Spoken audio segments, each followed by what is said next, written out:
Donc, ok. Donc, dans la vidéo précédente, nous avons vu comment sécuriser notre API avec JWT en lui, de sorte que un token soit requis pour accéder à notre application. Mais lors de nos tests, on a créé un fake user dans notre code en lui donnant un mot de passe, un username et un mot de passe. Puis on lui a généré un token en ligne de commande. Mais l'utilisateur qui aura qui veut utiliser notre application, ça veut dire que s'il veut l'utiliser, il faut qu'il nous fasse la demande en fait pour qu'on lui envoie un token, pour que nous puissions lancer la génération manuelle du token sur notre serveur et qu'on lui envoie. Mais vous allez remarquer que sur les différents API, que ce soit OpenAI, etc., et d'autres API qui existent sur le net, hein, quand on veut générer une clé d'API, on n'a pas besoin d'envoyer un mail à la boîte ou bien faire une demande et patienter en fait le temps que la boîte nous réponde. Non. Tout ça se fait automatiquement. Quand on demande une clé directement, la clé est générée. Donc, nous allons voir ici comment générer cette clé directement sur un navigateur web en fait. Donc, il faut noter ici que cette commande qu'on fait ici, on lui donne un user et un password pour qu'il puisse se connecter à ce user et à ce password avant de lui générer son token. Donc, dans notre procédure web qu'on va faire, euh, je vais plutôt, euh, je vais faire une copie de ce fichier-là. Créer une copie, copier, d'accord, paste. Voilà, et je vais renommer la copie rename.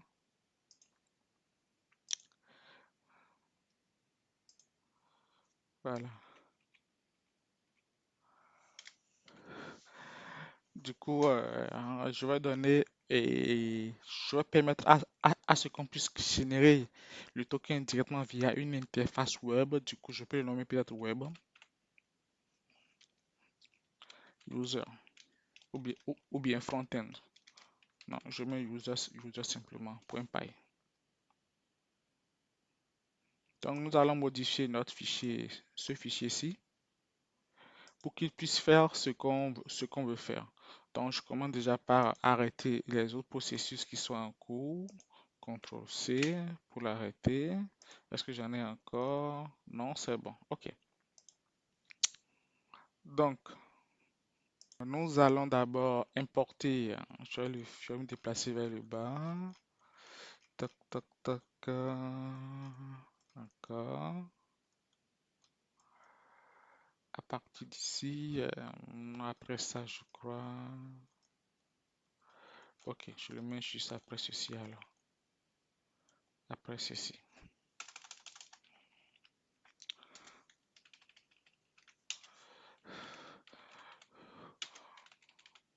Web user gen token. Gen API. Ok. Donc je vais importer les librairies dont j'ai besoin, y compris le Jinja template. Et pour pouvoir utiliser, j'ai dû installer Jinja. Vous allez le voir ici. Il faut installer Jinja. Voilà. Ensuite, je reviens dans mon truc ici. Je vais définir le chemin vers lequel je vais déposer le HTML en fait. Parce que pour avoir une interface web bien jolie, je vais créer un fichier HTML pour le faire. Donc, je vais créer un dossier ici, new folder, que je vais nommer template. Et dans le dossier, je vais déposer un fichier, new file, que je vais nommer API key form.html.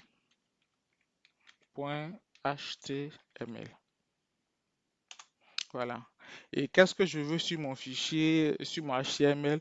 Je veux que l'utilisateur puisse renseigner son email, ensuite qu'il puisse définir la durée de validation de son token en un nombre de jours et qu'il puisse cliquer sur le bouton générer pour que ça puisse être généré.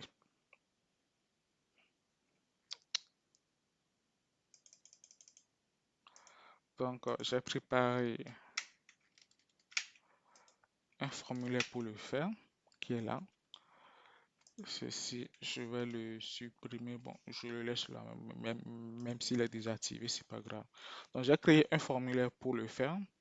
Ça, c'est du pur HTML, style Django.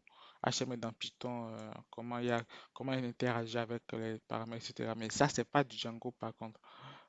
Mais si vous faites du Django, vous allez comprendre pourquoi j'ai des doubles accolades, pourquoi j'ai des accolades avec un pourcentage. C'est pour pouvoir interagir avec des variables qu'on a dans notre programme en fait. C'est ça. Du coup, je vous laisse lire. Ensuite, je vais sauvegarder. Je reviens ici. Et donc, je vais définir et le répertoire où se situe en fait mon formulaire, mon HTML. Donc, je le définis là en disant que mon template se situe je prends le chemin de mon répertoire complet jusqu'à template. Ceci, et puis template ici. Voilà. Ensuite, si je veux, je peux aussi prendre le chemin relatif, du coup, ne pas prendre depuis la racine et prendre juste à partir d'ici et remplacer par point. Il va le trouver aussi. Ok. Du coup, je remets le chemin depuis la racine. Ou bien d'ailleurs, vous savez quoi? Je vais mettre le chemin avec point. Voilà. Ensuite, tac, tac, maintenant, je vais définir une route API key. Et avant de la définir, je vais d'abord définir ma route qui va me générer ma clé d'abord.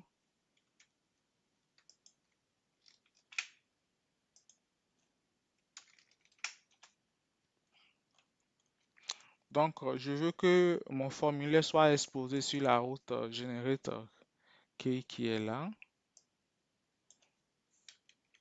Ensuite, qui vérifie que le user existe bien et qu'il est bien connecté et du coup qu'il a les autorisations qu'il faut pour pouvoir générer un token. Si le user n'a pas les autorisations qu'il faut pour pouvoir générer un token, du coup, ça ne marchera pas. Comme ça, tout le monde ne peut pas générer de token. Il faut que la personne ait un compte sort valide dans notre base de données pour pouvoir générer un token. Ensuite, je veux que la personne renseigne un email, du coup, d'où la vérification que la personne a bien renseigné un email qui est là. Je veux que la période de validité soit comprise entre 1 et qu'est-ce que je veux que la période de validité soit compris entre 1 et 365. Du coup, si elle est inférieure à 1 ou si elle est supérieure à 365, j'envoie un message d'erreur. Je ne veux pas une clé API qui a une validité supérieure à 1 an. Du coup, ici, je définis le délai d'expiration comme renseigné plus haut là. Ici, je réactive ceci. Voilà. Et ici, je crée mon token ici. Ensuite, une fois que mon token est créé, il faut que je l'affiche non pour que l'utilisateur puisse avoir accès au token. Donc, je l'affiche ensuite sur CTR et j'affiche le token en fait euh, masqué un peu. Je le masque un peu pour l'afficher ici. Du coup, c'est ça qui est le masqué là. Je crée un token qui est masqué là. Puis je retourne en fait ces informations. Le token a été généré, voici l'API key, voici la clé qui est masquée et délai de validité ainsi que l'email. Voilà, voilà. Maintenant, lorsque j'avais et renseigné le dossier de mon template ici, il faut que j'affiche le formulaire sur une route en fait, pour que l'utilisateur puisse accéder au formulaire. Donc, je crée une route API Key sur laquelle j'affiche le formulaire qui est là. Donc, j'affiche le formulaire sur cette route-là. Et dans ce formulaire, en fait, on va exécuter cette fonction depuis ce formulaire. C'est pour ça que dans ce formulaire, si on repart dans le formulaire, on cherche tac, voilà, action. Voilà. Du coup, si on repart dans le formulaire, du coup, quand on est sur le formulaire API Key, dès que l'utilisateur va renseigner les informations et va soumettre le formulaire, il va, il va accéder au endpoint generate API Key qui est plus bas ici, generate API Key, dans laquelle il va envoyer les informations que l'utilisateur a renseignées. Et une fois qu'il envoie les informations sur Generate API Key, lui maintenant va lancer la fonction Gen API Key pour générer sa clé API et lui rendre disponible. Donc voilà ce qui est fait ici. Ceci étant, on va maintenant exécuter notre application pour voir un peu ce que ça donne. Donc, je vais encore à nouveau mettre à jour bon, ceci. Toc, toc,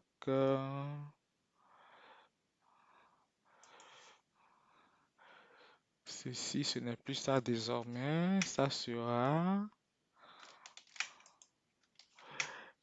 underscore token underscore web user.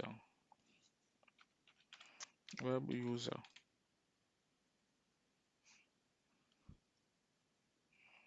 Ok. Donc, je prends ça que je vais lancer. Je prends un batch qui est bien sur notre F4, data engineer là, et puis je lance. Oula, je n'avais pas sauvegarder. Ok. Et puis, j'ouvre dans un browser. Voilà. Quand je vais aller sur la route, je vais aller sur la route. Où est-ce qu'on a exposé notre formulaire? C'était sur la route API Key. Donc, j'irai sur la route API Key. Pour voir qu'est-ce que j'ai. API Key. Et voilà. Donc, dans mon API Key, j'ai ceci. Et donc, si je dis par exemple que je veux créer un token avec un email, une API pour un email qui est du genre, je sais pas trop, euh, et tata@tata.com. La durée de validité, je dis que c'est peut-être, je sais pas trop, 2 jours. Et je fais générer, j'aurai un message d'erreur. Le message d'erreur va me dire que je ne suis pas autorisé à le faire. Pourquoi? Parce que là, je demande juste à générer une clé d'API, mais je ne me suis pas connecté en tant que user. Donc, sur cette interface-ci, je le renseigne comme ça, mais mon application va dire que, bon, d'accord, je demande à générer une clé API, mais est-ce que j'ai un compte sur mon application qui m'autorise à générer une clé API? Essayons voir. Vous voyez, vous n'êtes pas autorisé. Donc, il me refuse la génération de clé API parce que je ne me suis pas connecté. Voilà. Du coup, nous allons enlever les parties qui demandent l'authentification pour générer notre clé API et la tester. Puis après, maintenant, nous allons intégrer la partie connexion où nous pouvons nous connecter en tant que user avant de générer de clés API. Donc, désactivons déjà la partie qui vérifie la connexion. Déjà. Du coup, pour le désactiver, toc, toc, je dois le faire ici. Du coup, ici, je ne lui demande pas de vérifier le user là.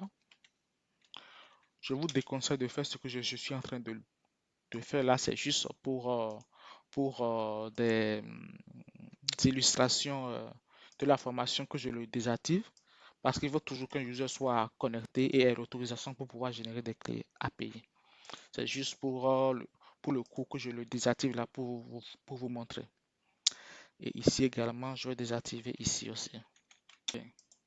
Donc maintenant que j'ai désactivé ceci en le mettant en commentaire, il faut quand même que je définisse une valeur pour le support, une valeur unique en fait. Du coup, qu'est-ce que je vais faire? Je peux dire que je le définis comme étant l'email, simplement. Je donne n'importe quelle valeur tant que c'est unique. Ok. Ensuite, s'il y a encore un point que je dois mettre à jour au niveau de mes fake users, ici en fait, je vais désactiver cette vérification-là. Sinon, ce contrôle va bloquer aussi le test qu'on veut faire. Je précise bien que ce test, c'est juste pour des raisons éducatives et pédagogiques, pardon. C'est qu'il ne faut pas laisser votre code de la manière dont je suis en train de le modifier là. C'est juste pour tester. Tout à l'heure, nous allons revenir à l'étape précédente où c'était beaucoup plus sécurisé et ajouter un peu plus de sécurité en plus. Donc, je sauvegarde. Et donc, quand je vais maintenant sur mon...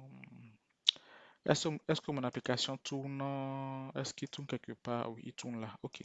Donc maintenant, quand je vais sur mon browser, et donc je veux créer un token pour Aura, disons Naruto,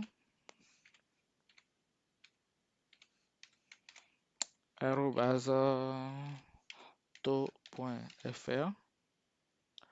Je définis le nombre de jours, peut-être 2, comme ça. Et je fais générer. Désormais, j'ai donc mon token qui est là. Voilà. Le token masqué qui est là. Expire dans 2 jours. Et puis l'email, c'est Naruto, etc. Donc, quand je reviens ici et que je redescends, tac, tac, et que je décide de tester à nouveau avec le token que je viens de générer,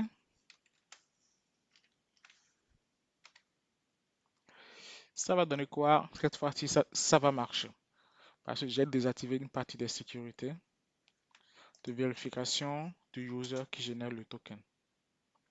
Et quand je fais ça, j'ai pas de message d'erreur. Et donc, je peux voir qu'est-ce que j'ai à l'intérieur comme data. Donc, voilà. Avec cette méthode, on peut donc générer le token directement via le web et puis le récupérer pour accéder à l'API. Donc, l'utilisateur qui a accès à notre site dans son navigateur pourra générer son token tranquillement et avancer. Ok, donc ceci étant fait, je vais désactiver ou du moins je vais réactiver la sécurité que je viens d'enlever et puis introduire une procédure de connexion en fait, de création de compte de connexion avant de pouvoir générer son token. Et comme ça, la structure sera un peu plus sécurisée.